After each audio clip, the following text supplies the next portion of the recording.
it is. Comes.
Good morning. For millennia, the Western Abenaki people have called this land home.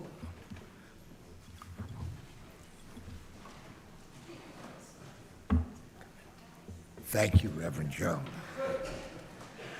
They have loved and cared for this land.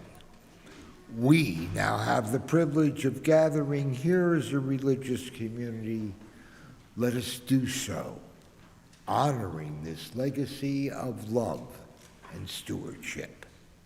For over 155 years, the Unitarian Church of Montpelier has been a sanctuary for those seeking both spiritual substance and peace and justice in the world.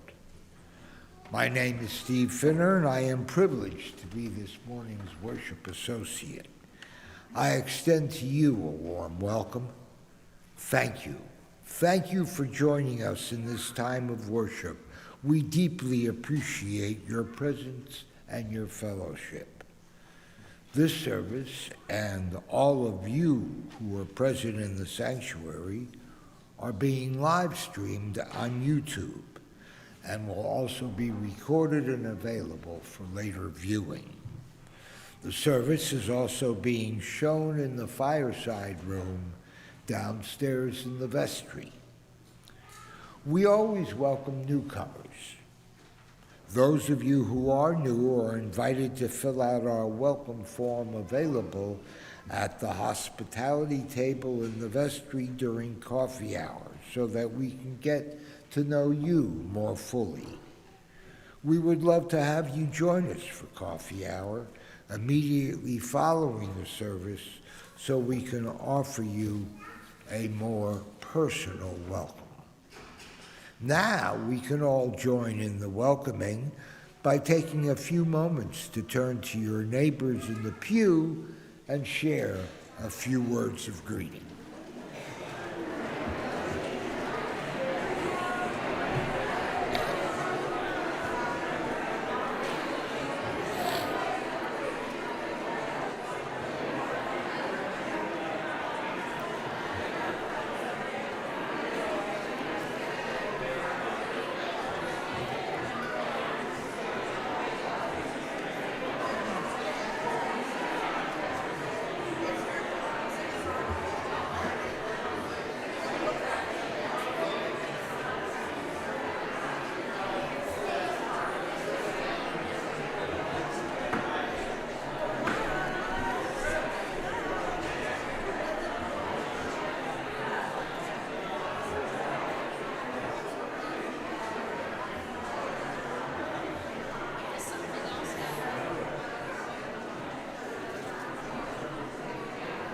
Thank you.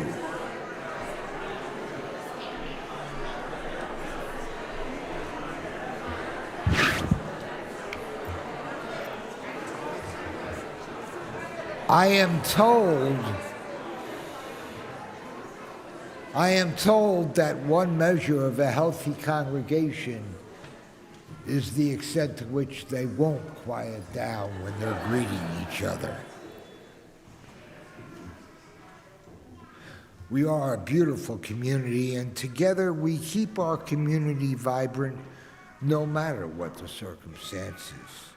There are so many ways to be involved, and as we begin this new church year, the Membership and Hospitality Committee is organizing circle suppers. These suppers offer you a chance to get to know other congregants in a relaxed, small group setting. We are looking for hosts over the next couple of months.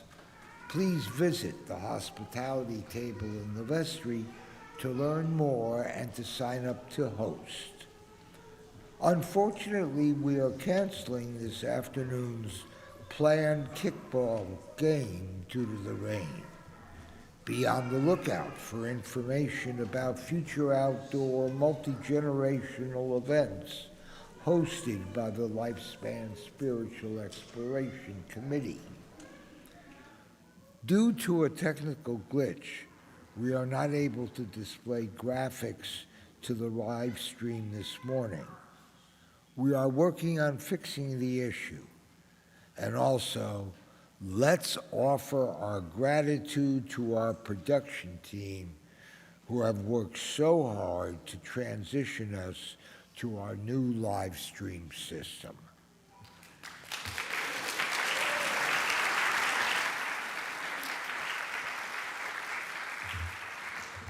And please consult the weekly e-news to learn about how you can connect more deeply and be of service to this, our congregation. Also, if you are here as a family with children or youth, you are invited to visit the Lifespan Spiritual Exploration table in the vestry to register for our LSC program.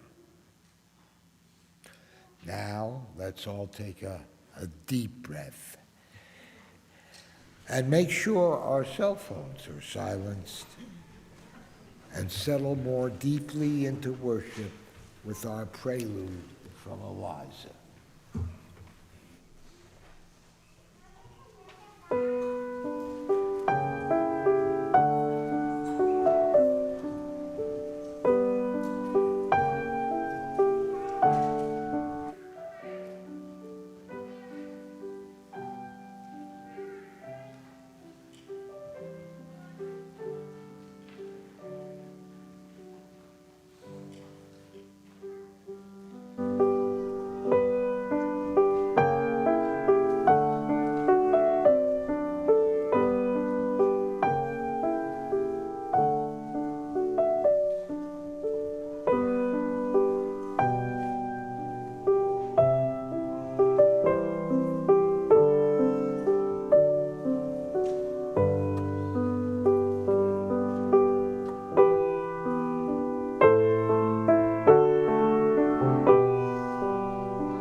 Our opening words this morning are by Gretchen Haley.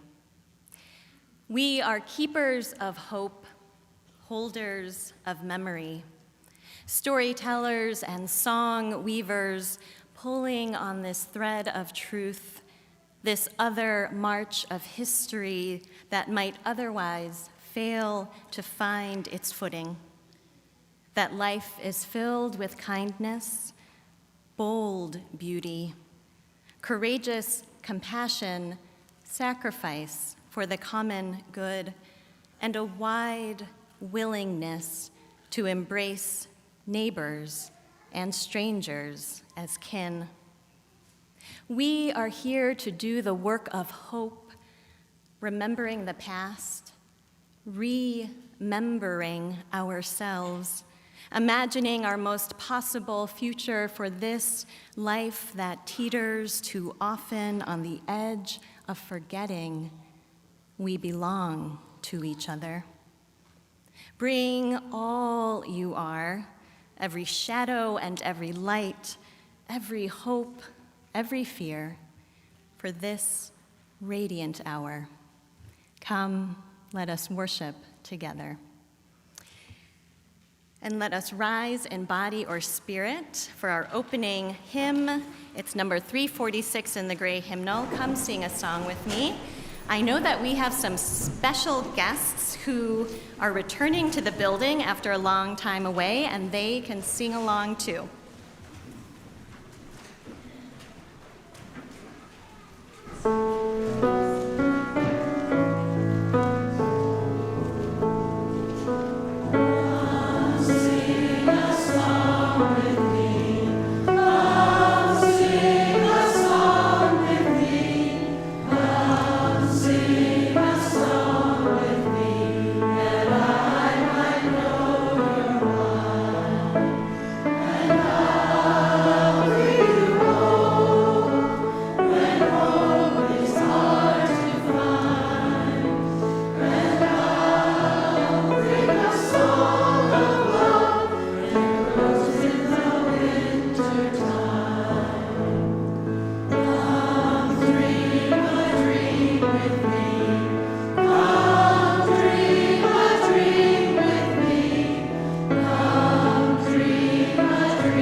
We welcome UCM members John and Janet Poten, who will light the chalice, which is the symbol of our Unitarian Universalist faith.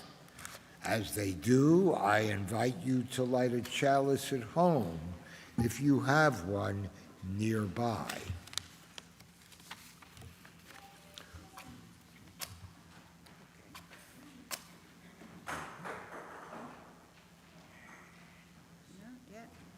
takes time.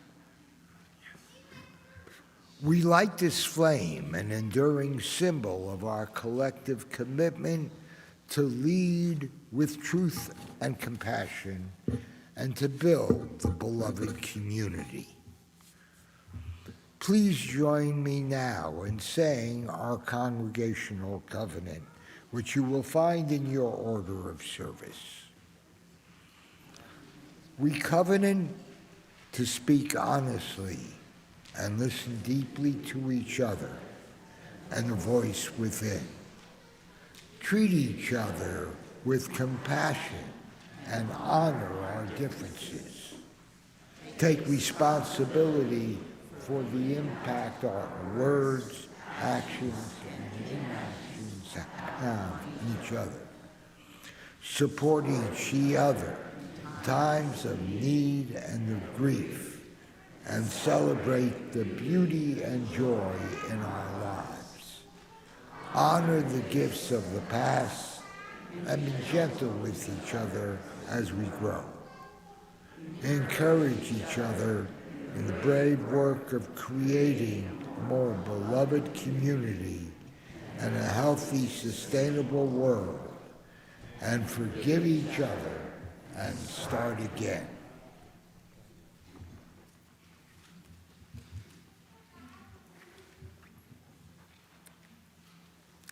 Good morning, everyone. I am Rowan Van Ness, your Acting Director of Lifespan Spiritual Exploration, and we are starting our program today in the Children's Chapel, which is just behind these doors, or singular door. I'm new here, what can I say? So we're going to be in the Children's Chapel. The program is open to anyone from pre-K to 8th grade. This is going to be a little bit of an experiment these first couple weeks together as we figure out how many of us there are. So today we're going to do a little bit of a Children's Chapel to start off and do some getting to know you games and activities. I want to invite our 3 volunteers today, Liz Benjamin, Abby Callahan, and Sally Armstrong, to stand up. We give our thanks for our wonderful volunteers.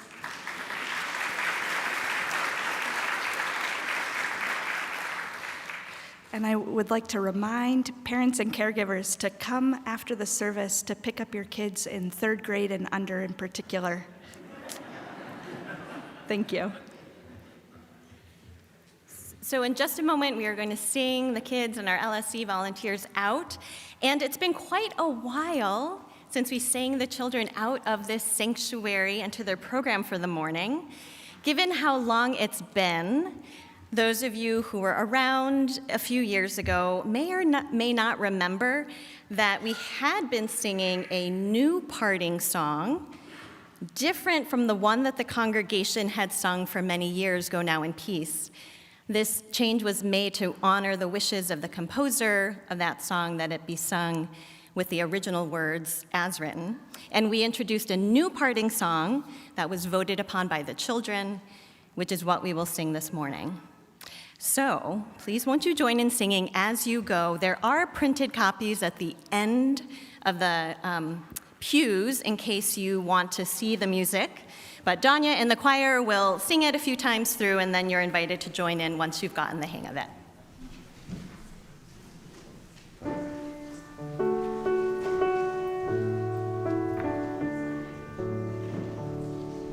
We hold you in our love.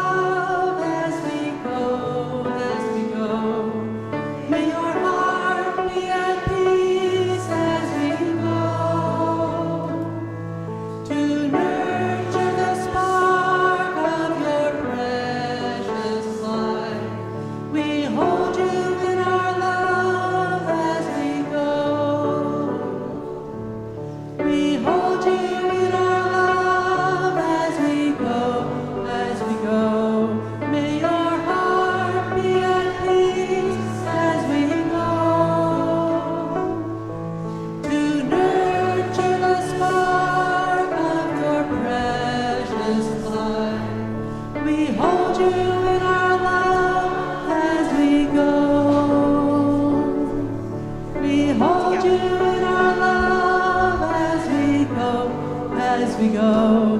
May your heart be at peace as we go. To nurture the spark of your precious life, we hold you in our love as we go.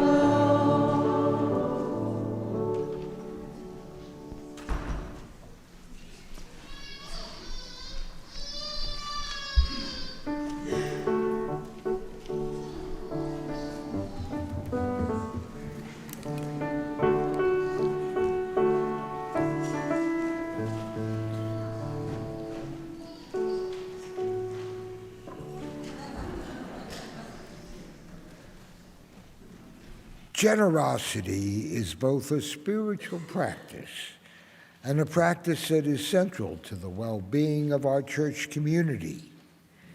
It is a blessing and a privilege of our free church tradition to support the shared values of this congregation with the generosity of our collective financial resources. Each month through the UCM Community Pouch program, we share part of our collection with an important church fund or a community organization allied with our values.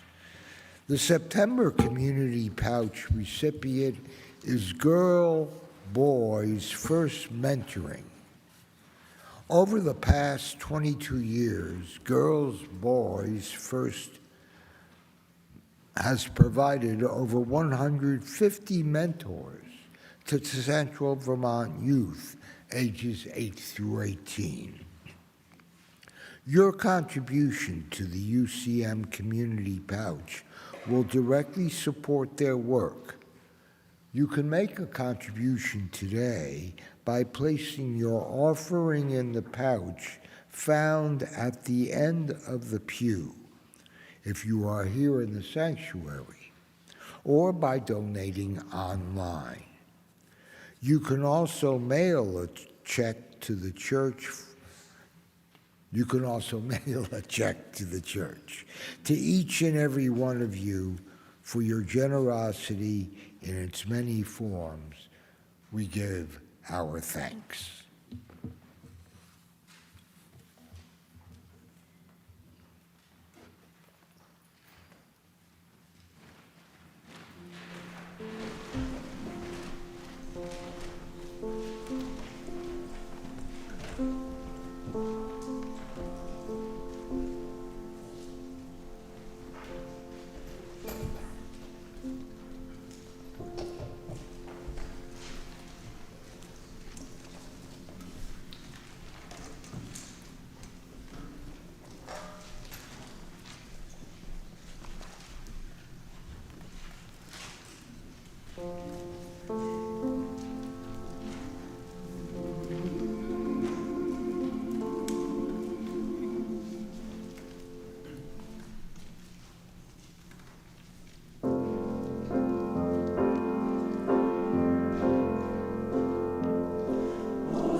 And I invite you to please join me in a time of prayer in whatever way feels right for you. Maybe that's resettling your body in your seat. Maybe it's taking another breath. Maybe it's moving a little bit. That's just fine.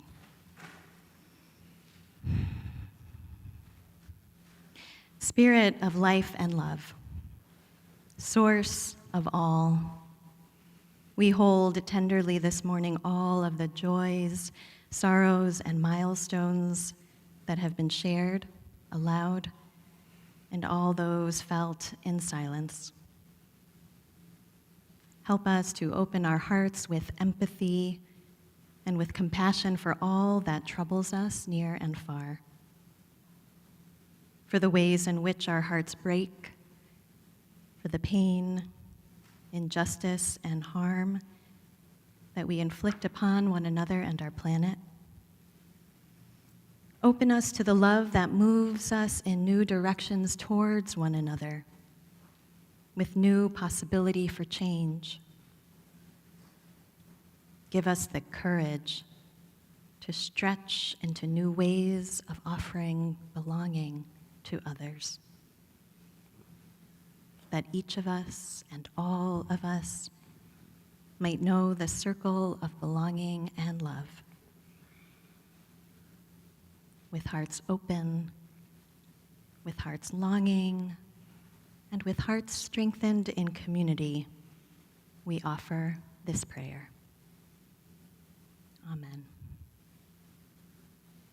And let us join now in a time of quiet meditation, at the close of which we will join it together in singing Spirit of Life.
I have two readings to share with you this morning. The first is by the author and teacher of earth-based spirituality, Starhawk. We are all longing to go home to some place we have never been, a place half remembered and half envisioned, we can only catch glimpses of from time to time: community. Somewhere there are people to whom we can speak with passion without having the words catch in our throats. Somewhere a circle of hands will open to receive us, eyes will light up as we enter, voices will celebrate with us whenever we come into our own power. Community means strength that joins our strength to do the work that needs to be done, arms to hold us when we falter, a circle of healing, a circle of friends, someplace where we can be free. And this is a selection from the book Ritual, Power, Healing, and Community by Malidoma Patrice Somé. A community is a place of self-definition. Any group of people meeting with the intention of connecting to the power within is a community. Without a community, you cannot be yourself. The community is where we draw the strength needed to affect the changes inside us. Community is formed each time more than one person meets for a purpose. Development of community depends on what the people involved consent to. What one acknowledges in the formation of the community is the possibility of doing together what is impossible to do alone. This acknowledgement is also an objection against the service of the machine, capital M. What we want is to create community that meets the intrinsic need of every individual. The individual can finally discover within the community something to relate to, because deep down inside each of us is a craving for an honoring of our individualism.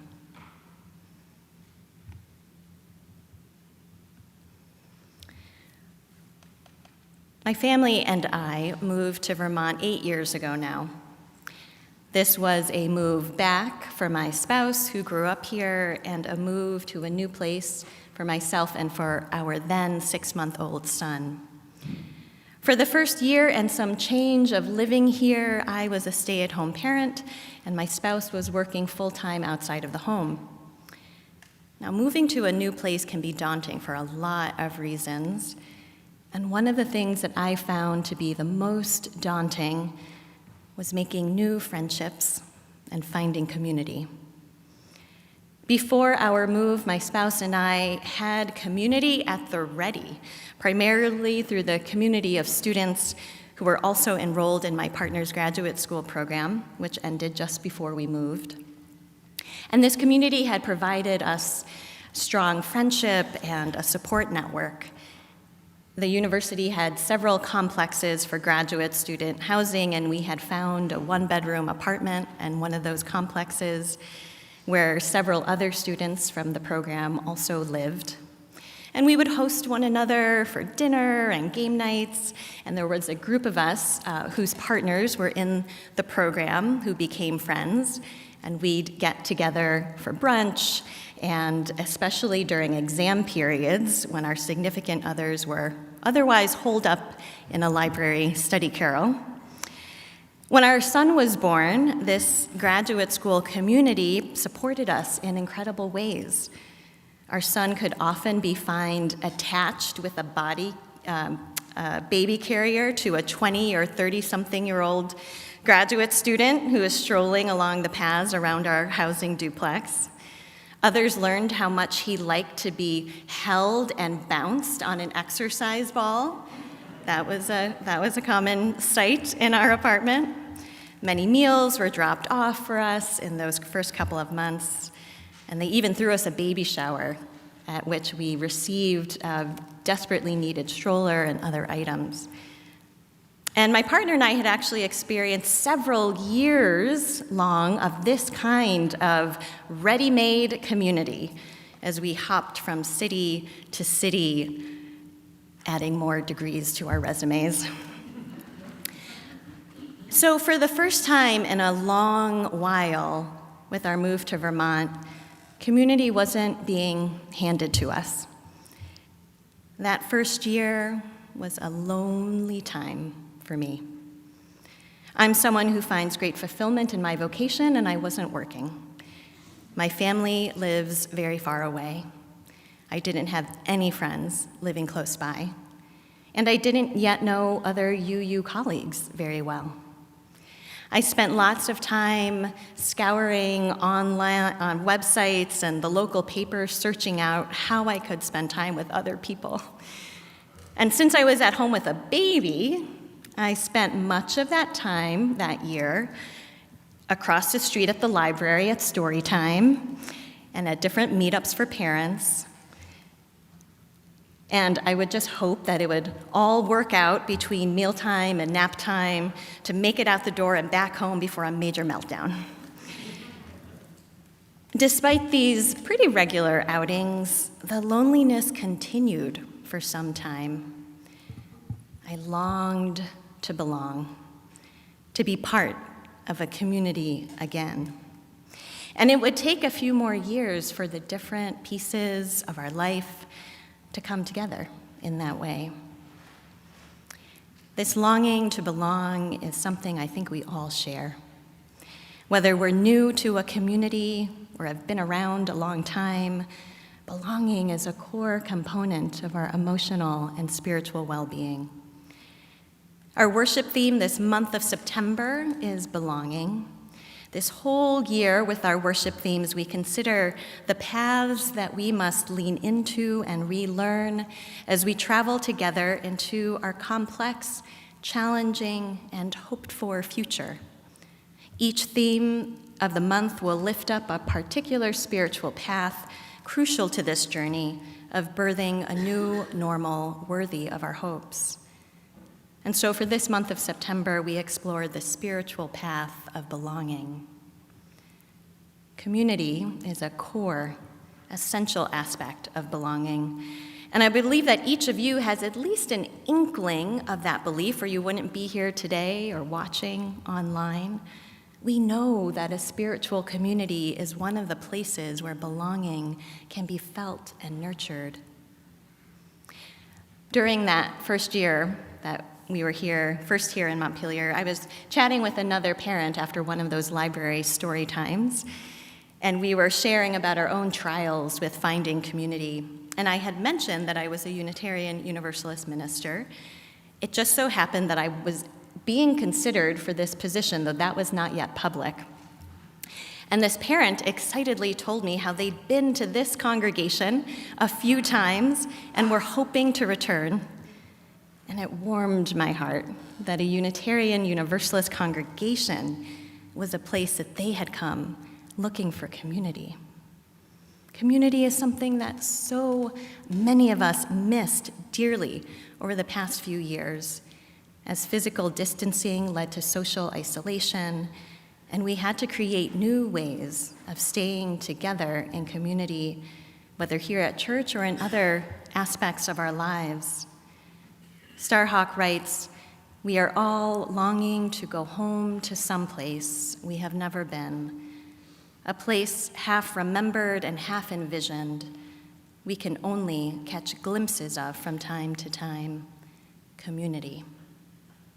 This longing to go home was strong during the pandemic, and I believe it remains strong as we each discern how we will enter into community once again, learning what it's like to be in this new place of considering how to balance certain risks with the need we have for human connection. The value of community was made clear to me over the summer when I went to visit UCM member Amy Wales at her home in her final days. I happened to be there at the same time as the social worker from Home Health and Hospice, who Amy had spent a lot of time with in the final months of her life.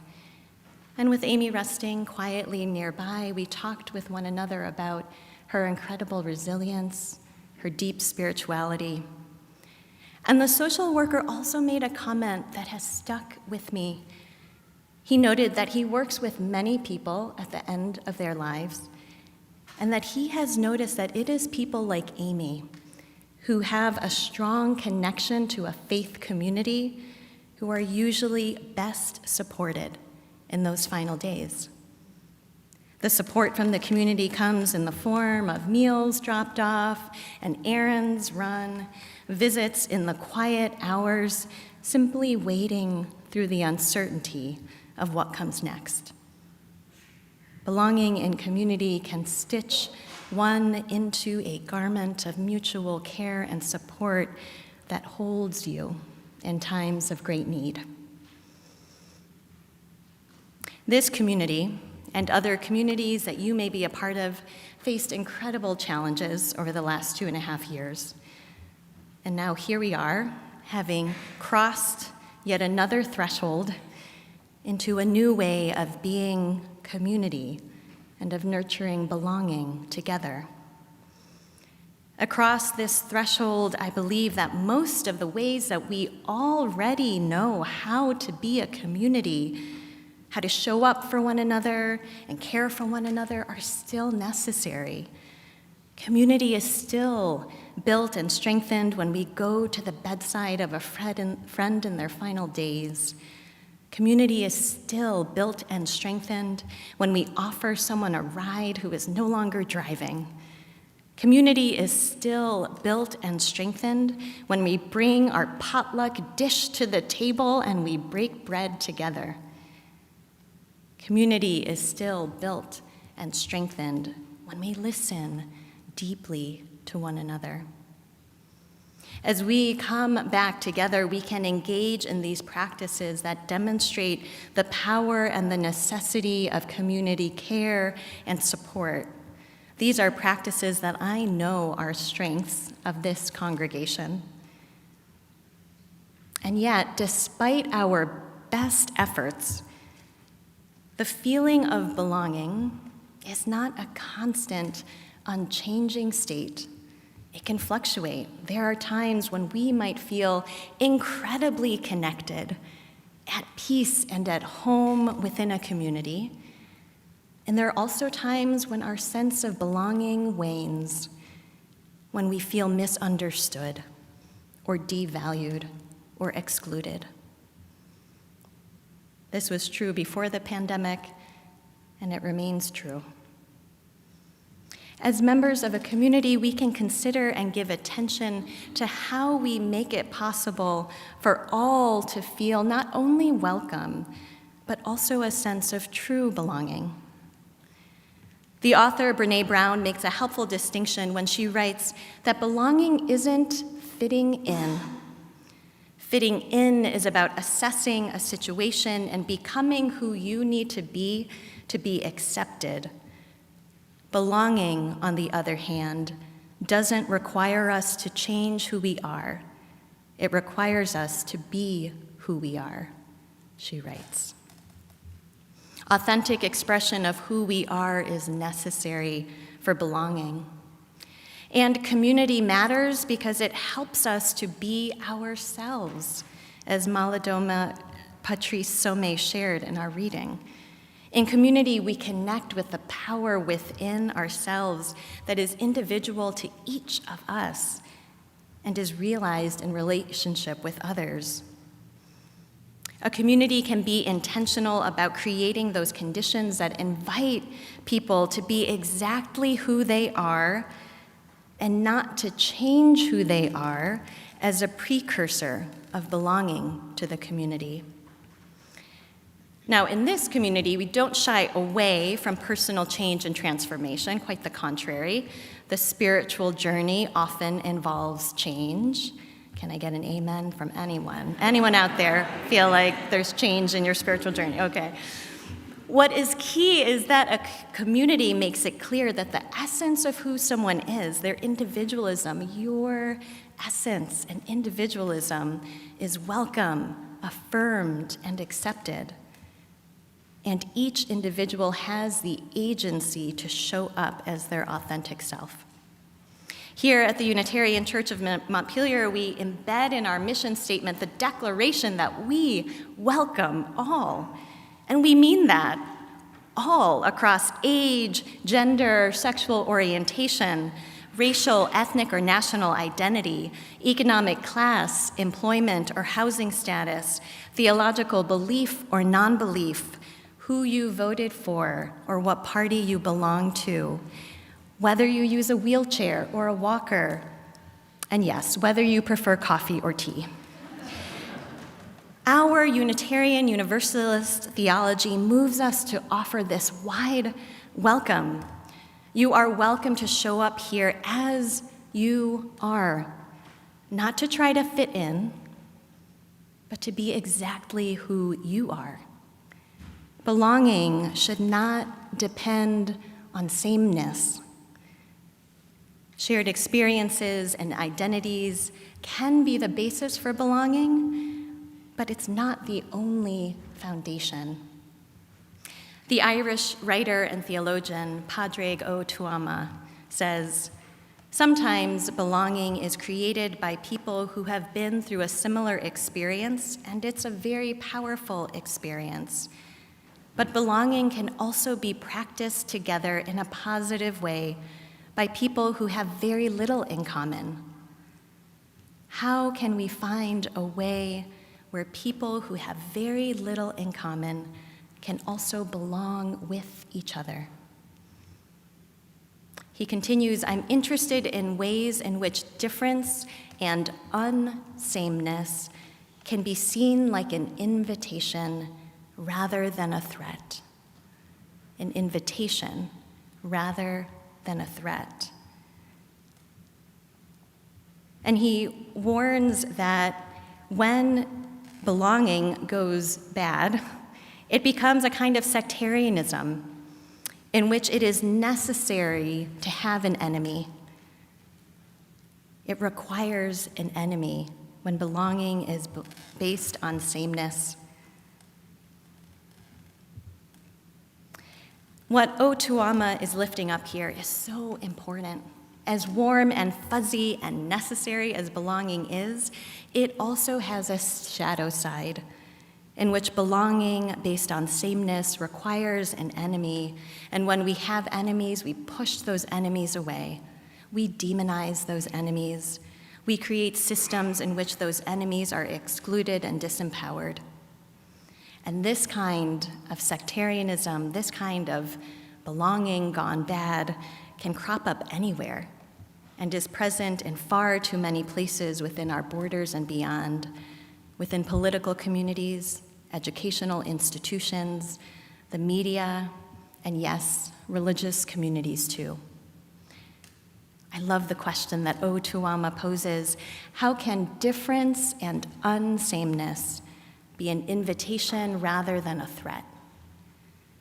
As we reweave the bonds of community within our own congregation, I believe this is a crucial question.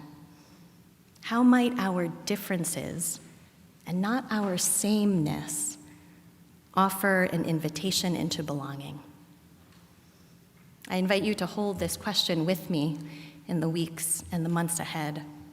As you find yourself rekindling old friendship and making new ones with others in the congregation, can you allow a difference, maybe seek out a difference in age or upbringing, in musical taste or political persuasion, and let that be the point of entry for connection? If you join one of our chalice circles this fall, can you notice and be curious about differences in your group, not just what you have in common? On this path of belonging, may we find ways to bravely let ourselves be known for who we truly are, and in turn, receive one another with compassion, with curiosity, and with grace. So may it be. And I invite you to join now in our closing hymn, which is number 318 in the gray hymnal, "We Would Be One." Please rise in body or spirit.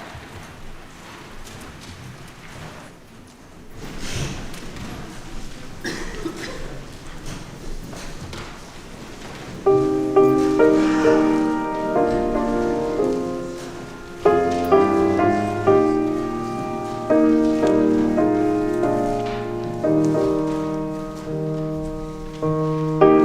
would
As we close our service, we extinguish our chalice and carry with us its flame of truth, the warmth of community, and the spark of hope into the days and the week ahead. And as we do so, let us say together our mission statement printed in the order of service. We welcome all as we, a loving community, nurture each person's spiritual journey, serve human need, and protect the earth, our home.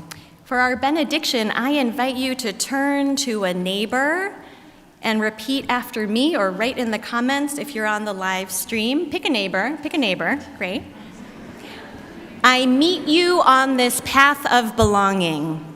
I meet you on this path of belonging. May you find here a circle of healing. A circle of friends. Some place where we can be free. Thank you. And we conclude our service with the postlude.